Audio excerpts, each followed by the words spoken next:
xuyên mai tan quan tiếng phù cầu lia lâu mê cả toan xuyên mai tan quan tiếng phù cầu lia lâu mê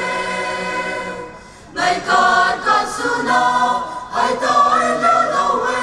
dinh bóng có thấy cầu cả niềm tin nhà nê dinh bóng có thấy cầu cả niềm tin nhà nê tiếng cầu ri rang mai in đau mai in đau mai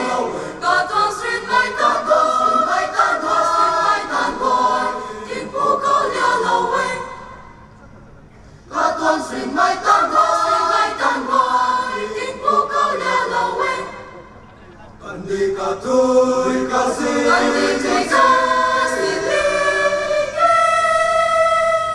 Thai tâm mong mai mong ghé thai nông riri đê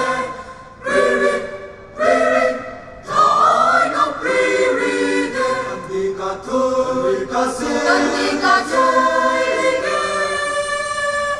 Thai tâm mong mai mong ghé thai nông riri đê Thai nông riri đê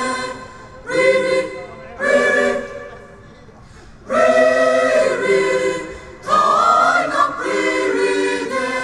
tiếng cầu tiếng cầu ri rang mai in đau mai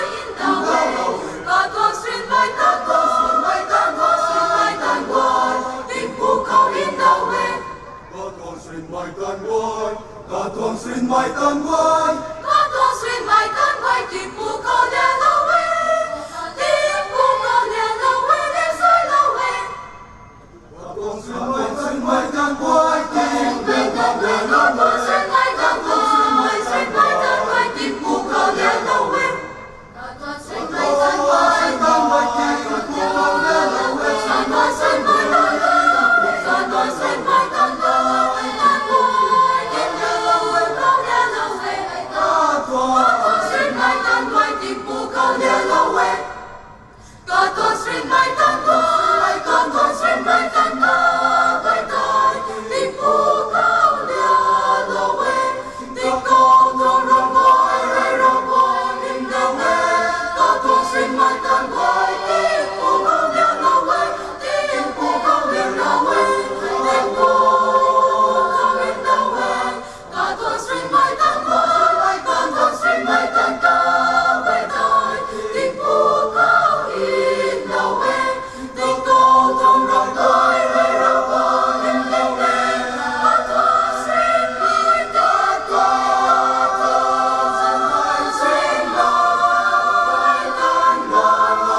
Thank you so much. That was serial number 25. Công đại greeting khẩn ní Rộng mấy lúc phuông bẹc thắng đôi nà cà riêng bỏ ngay Rộng mấy Baptist cho buồn quay ngắt tạ Săn gai goi gai Tiếng bùi mà rồi mày cà đi dây Asay cùng sinh nay rụng na skill Di hai Di lông mày bùi na Lật Tiếng cùng tu na Di kun paday pai kai UN Norway Cao pa lau thay International Years of Indigenous Language Meeting cùng khẩu hai anh nêu ni cả đầu xa mê la na anh nêu rộng mê lạch hai sa thân thiệt hi thân thiệt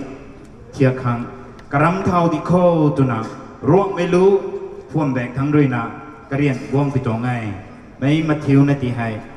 chú in dạng mai xôi hiểm nai mai siêu diyo tu na rộng mê lú phuông bẹc thắng rồi na greeting khả ni cả riêng buông bị tổ ngay thuần của thầy